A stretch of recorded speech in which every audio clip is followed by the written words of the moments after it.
हा trending cutout effect तुम्हाला देखील क्रिएट करता येत नसेल,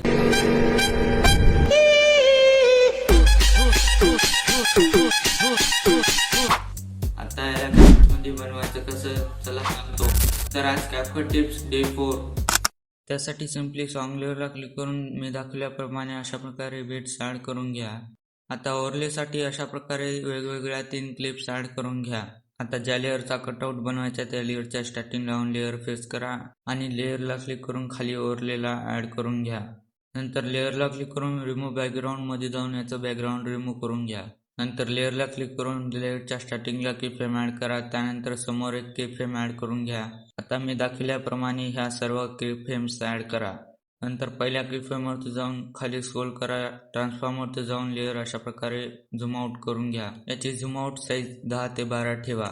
नंतर सेकंड कीफ्रेमवरती जाऊन याची झूम साईज 25 ठेवा. नंतर पुढच्या कीफ्रेमवरती जाऊन याची झूम साईज 40 पर्यंत ठेवून घ्या. त्यानंतर परत पुढच्या कीफ्रेमवरती जाऊन याची झूम साईज 65 ठेवा. आता फर्स्ट आणि सेकंड कीफ्रेमच्या मध्ये येऊन इथे आपल्याला लिनियर ग्राफवरती क्लिक करा. ग्राफला क्लिक करून ॲडजस्ट वरती क्लिक करा आणि अशा प्रकारे ग्राफ क्रिएट करून घ्या. आणि याच्या पुढच्या सर्व कीफ्रेमच्या मध्ये हेच ग्राफ सेट करून घ्या. आता फर्स्ट ओव्हरलेवरती या. लेअरला क्लिक करून ॲनिमेशनवरती जा. इथे स्टार्टिंगला फ्लॅश शेक हे इफेक्ट दिसून जाईल, त्यावरती क्लिक करून याची सेकंड साईज 1 सेकंड ठेवा. आणि हे ॲनिमेशन याच्या पुढच्या 2 ओव्हरलेवरती ॲड करून घ्या. नंतर फेज केलेल्या लेअरवरती ॲनिमेशनला क्लिक करून शीर्ष ॲनिमेशन सर्च करून घ्या.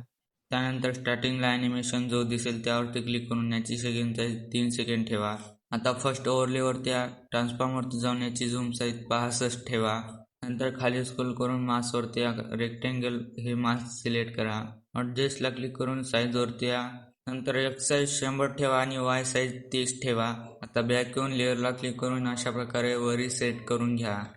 त्यानंतर ही सेम प्रोसेस या दोन्ही ओव्हरलेवरती ॲड करून घ्या. त्यानंतर आपला व्हिडिओ रेडी होऊन जाईल.